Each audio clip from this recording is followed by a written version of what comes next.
All right, what is going on, everybody? Thank you very much for tuning in here. I got a kind of a specific video here that I want to do on Jaxson Hayes.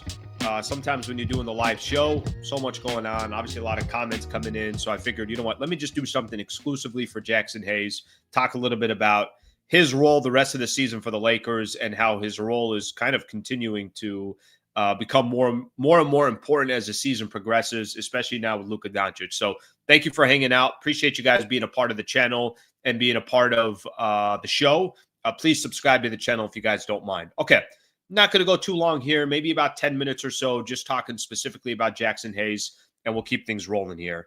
Jaxson Hayes, if you guys remember how the season started, really, did he have that big of a role? No. I think there was a lot of question marks coming into the season. He had a player option, and guys like Cam Reddish, guys like Jaxson Hayes, guys like Christian Wood were all given this opportunity to have a player option. And typically, if you get a player option and you're taking it at the minimum, that means there aren't other teams knocking at the door. There aren't other teams picking up the phone and calling. So really, your value in the NBA is really diminished. Use Cam Reddish as an example. Lakers aren't using him. Use Christian Wood as an example. You know, clearly we obviously know that situation. So with all that being said, Jaxson Hayes, when the season started, it's like, all right, see what kind of minutes you can get from this guy coming off the bench. I don't think anybody ever questioned, is he athletic? Is he a true big, a 7-footer, kind of a high flyer, very today's type of NBA where traditionally when you grew up, I grew up, the centers were real centers. It was guys like Patrick Ewing. It was guys like Hakeem Olajuwon. It was, go down the list. Centers meant something in the NBA. Today, there really aren't too many centers. And the centers that are there, not many of them have the skills of a Nikola Jokic. They're kind of high flyers, play a little bit of defense, pick and roll guys, but they're not going to face the basket and hit a 12, 15-footer or something along those lines. We know what we got in Jaxson Hayes. When the season started, clearly his value was minimal.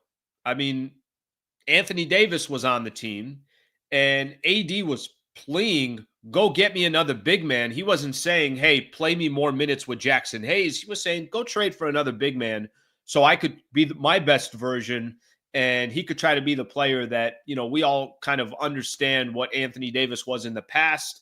And if he felt like he could play with another big, and that gave the Lakers a better shot at NBA championship, he clearly wasn't talking about Jaxson Hayes because Jaxson Hayes was already on the roster.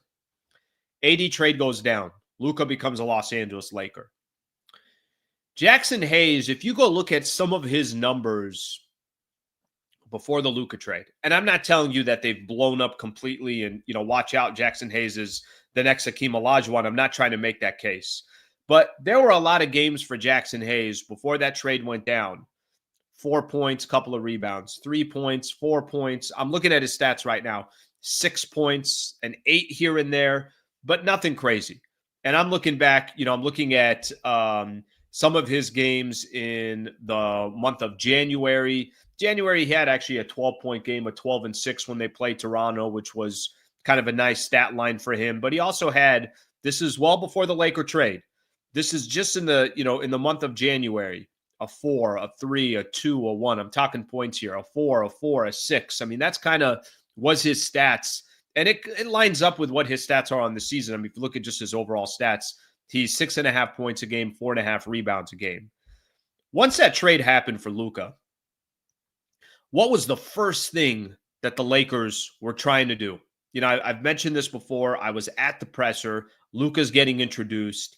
And one of my questions, remember, the presser was on a Tuesday, and I got a chance to ask a question of Pelinka, and it was, hey, how do you kind of juggle here the short term with the long term with this roster? And Pelinka's like, yeah, the roster has holes. It clearly is. And he even mentioned that going to get a big right now is going to be really, really difficult for the Lakers. So I don't think they even thought, well, Jaxson Hayes can fill in this role for now. I think they were saying, we got to go get some help. Eventually, the Lakers trade for Luka, they trade for Luka, and now Luka starts playing. Luka's first game was against the Utah Jazz, and in that first game, you saw a 12th spot for Jaxson Hayes. It's like, okay, that's nice, a 12-point game. Again, I'm not telling you that the guy's putting up crazy monster numbers or anything like that, but he's had some moments. An 8 game against Dallas, a 10-7 game against Minnesota. Kind of just keep going here. A 19-10 against the Pelicans. Now, we know he's also missed games, so he's just getting back. Yesterday, he had against the Phoenix Suns a 19-6 game. At least you're starting to see Jaxson Hayes got some value for this team. And I don't think it's an ideal situation. I don't think it's a perfect situation. And I wouldn't tell you that the Lakers are going to say in the offseason, hey, we're good. We don't need a big. That's not going to happen. But give the man his credit, because I think what Jaxson Hayes is doing so far, he understands that he's got a role, that the Lakers don't have many options from a big perspective. Christian Coloco is not the answer. Trey Jamison III can give you some minutes. He's not a long-term answer. And I don't even think Jaxson Hayes is the long-term answer. I think in a perfect situation, Jaxson Hayes is a guy that you have come off the bench and he's giving you that high energy and everything else that he provides. But I think he's done a good job under the circumstances and the situation. Now, what makes Jaxson Hayes so critical at this stage of the season is because Luka needs him. I mean, that's why all of this has just changed, is because Luka needs a player like that. Now, his value has gone up for the Lakers because Luka's a guy that says, I need a player like that. This is when I'm at my best. This is when I can be one of the best players in the NBA, is when I have somebody who can roll to the rim, somewhat of a rim protector, somebody that can slip on screens and catch the ball and's got decent enough hands where the ball's not going all over the place. Someone that if I miss a shot, I get to the basket. The defender now, if they kind of collapse to Luka Doncic, maybe Jaxson Hayes can eat all day because he's just grabbing offensive rebounds because everybody's so worried about Luka Doncic. Jaxson Hayes didn't just become this unbelievable basketball player. What Jaxson Hayes just simply became was a player that fit really well with what Luka needs. And Jaxson Hayes has got to take advantage of that, and he's clearly doing that. So that's why I say that I'm going to give him some credit here, but primarily Jaxson Hayes is having a little bit more success is because Luka's on this team, and Luka needs a guy like Jaxson Hayes. I mean, this is another great example.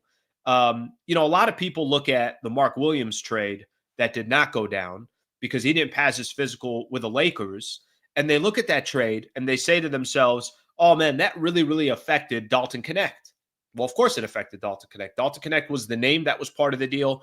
Dalton Knecht is the guy that got traded to Charlotte, then flew to Detroit to get ready to play a game. And then Pelinka calls him. He's like, you're coming back to LA. Mark Williams failed the physical. But what it also had a great impact on was the trickle effect of Jaxson Hayes now was going to be a player coming off the bench. Mark Williams was going to be the guy that the Lakers were clearly investing in for the future as well. He's a player that the Laker fans were starting to get excited about and saying, okay, hey, this 7-footer rolls to the rim, perfect with Luka Doncic. And you still got Jaxson Hayes on the roster. But with all that being said, the moment Mark Williams trade didn't go down, this didn't just affect Dalton Knecht. This affected Jaxson Hayes. Jaxson Hayes now was going to become the starting center for the Los Angeles Lakers for the remainder of the season and however far they go in the playoffs. So it also had a tremendous effect of what it means from that perspective. And Hayes is holding his own. I mean, kind of simply put, I think Jaxson Hayes is holding his own. Do I think that he's the long-term solution for the Lakers? No. Do I think the Lakers in the offseason will still pay very, very close attention to what they're going to try to do in improving their not just even depth, but their future with a big? Of course I do. Of course I believe that. And I think that there are a lot of players that are on the Lakers today that may not be there by the start of next season because the Lakers are saying to themselves, we got to build a championship roster now. We got Luka. He's getting ready to walk to his prime. Fine. That's all good and dandy. We got LeBron, who's 40 years old, and he's playing at such an extreme level and such a efficient level. We got to try to take advantage of this championship window with LeBron and Luka. And then maybe one day that will end and LeBron will retire. And now you got the championship window that starts with just Luka and whoever else that's going to be. But I want to just kind of spend a little bit of time on this video giving the full circle of Jaxson Hayes. This wasn't the plan. Clearly, this wasn't the plan for the Lakers. But sometimes things happen and predicaments present themselves. And can you make the best of that predicament? I think Jaxson Hayes has done, obviously his best up to this point. Still a lot of basketball left. I think you guys can also notice in the games Jaxson Hayes missed, they really missed him. And then all of a sudden he's back against the Phoenix Suns. You felt his presence. So I think for all those reasons, you should give credit to Jaxson Hayes. But I think there's a storyline of why we got here and the reason why he's having the success he is and the reason why he's become more and more of an important player for the Lakers. You got Luka. Luka needs him. Luka can make guys look a lot better than they really are. And that doesn't matter. And that's not a knock on Jaxson Hayes, but that's what great players do. The great players, the superstars, the legends, they take everybody else's game to another level. But specifically for Jaxson Hayes, Hayes provides something that Luka needs as part of his arsenal, and clearly Jaxson Hayes has took advantage of it. Would love your thoughts, your comments about Jaxson Hayes, and just kind of in this specific video talking about him. Feel free to put your comments here and let me know what you think. I appreciate you guys being a part of the show. Please subscribe to the channel, and I will be back tomorrow at 8 a.m. And, of course, we'll be doing the post-game shows. So stay right here. Thank you for being a part of the channel, and we'll get back with you guys, get back with another video here shortly. All right, thank you very much for watching the clip. Just want to give a shout out here to one of our partners, the Wallace Firm. They are official injury attorney of the Sliwa Show and Hoops Talk, the entire channel. If you are ever in a need, and I hope you're not, but some type of serious injury with yourself or a family member of yours, I would like to personally help you by introducing you to the best in the business, Brad Wallace and the Wallace Firm. Also got a URL out here that you can use as well. Just go to wallacewins.com/Sliwa. Thank you for their partnership, and thank you for being a part of the Sliwa Show.